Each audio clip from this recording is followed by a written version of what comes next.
गुजरात के वडोदरा पहुंचे राहुल गांधी 3 दिवसीय प्रशिक्षण शिविर का किया शुभारंभ। हाल ही में नियुक्त किए गए जिला अध्यक्षों, वरिष्ठ नेताओं और पार्टी कार्यकर्ताओं के लिए आयोजित किया गया है ये शिविर। सहारा जमीन घोटाले मामले में सीमांतो रॉय समेत 3 पर एफआईआर। सुब्रत रॉय के बेटे हैं सीमांतो रॉय। सभी पर भोपाल, जबलपुर और कटनी की 1000 करोड़ की 310 एकड़ जमीन को 98 करोड़ में बेचने का है आरोप। बेंगलुरु भगदड़ को लेकर कर्नाटक सरकार की तरफ से नियुक्त डी कुन्हा आयोग का बयान। चिन्ना स्वामी स्टेडियम के डिजाइन और संरचना को बड़ी संख्या में दर्शकों के लिए बताया अनुपयुक्त और असुरक्षित। ममता सरकार को झटका। गवर्नर सीवी आनंद बोस ने अपराजिता बिल वापस लौटाया। राजभवन के सूत्रों के मुताबिक केंद्र ने बिल पर जताई है गंभीर आपत्ति।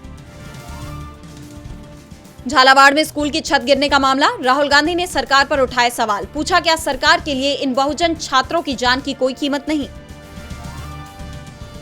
बिहार में वोटर लिस्ट को जारी एसआईआर पर भड़के तमिलनाडु के सीएम एमके स्टालिन। कहा, आग से न खेले केंद्र सरकार। प्रक्रिया को बताया एक खतरनाक कोशिश। कारगिल विजय दिवस के मौके पर सीडीएस जनरल अनिल चौहान ने तीनों सेनाओं के प्रमुखों के साथ कारगिल के योद्धाओं को दी श्रद्धांजलि। पीएम मोदी और राहुल गांधी ने भी किया ट्वीट।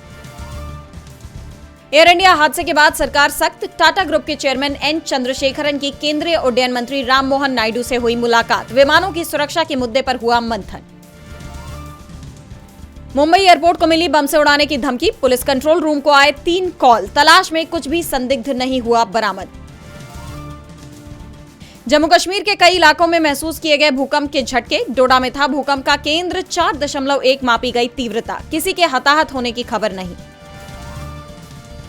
ट्रंप के बर्थराइट सिटीजनशिप आदेश पर तीसरी बार रोक। फेडरल कोर्ट बोला ये संविधान के खिलाफ। अंतिम फैसला सुप्रीम कोर्ट करेगा। थाईलैंड कंबोडिया सीमा को लेकर संघर्ष। सीमा पर गोलीबारी में अब तक 32 लोगों की जा चुकी है जान। यूएन ने भी जताई चिंता। मालदीव के स्वतंत्रता दिवस समारोह में शामिल होंगे पीएम मोदी। 1965 में ब्रिटेन से मिली थी आजादी। भारत मालदीव संबंधों के 60 साल भी पूरे। ऐसा तो यूरोप हो जाएगा खत्म। अमेरिकी राष्ट्रपति डोनाल्ड ट्रंप ने अप्रवासन को लेकर यूरोपीय देशों को दी चेतावनी। यूरोप में बढ़ते अप्रवासन को रोकने की दी सलाह। पाकिस्तान के उप प्रधानमंत्री इशाक डार से मिले अमेरिकी विदेश मंत्री मार्को रूबियो। बोले, आतंकवाद पर पाकिस्तान का सहयोग सराहनीय। पाकिस्तान ने टीआरएफ को आतंकी घोषित करने के फैसले का किया है समर्थन। अनिल अंबानी की ओर बढ़ सकती है मुश्किलें। लगातार तीसरे दिन भी ईडी की छापेमारी जारी। मनी लॉन्ड्रिंग से जुड़ा है मामला। न्यूजीलैंड से व्यापार वार्ता का दूसरा दौर संपन्न। भारत ने कहा, मजबूत होगी साझेदारी। ऑस्ट्रेलिया ने तीसरे टी20 में वेस्टइंडीज को हराया। सीरीज में 3-0 की बनाई बढ़त। टिम डेविड टी20 में सबसे तेज शतक जड़ने वाले ऑस्ट्रेलियाई खिलाड़ी। ऑल टुल्लू समेत 25 ओटीटी ऐप्स पर बैन लगने के बाद एकता कपूर ने दी सफाई। कहा, मेरा और मेरी मां का इस प्लेटफॉर्म से कोई लेना देना नहीं।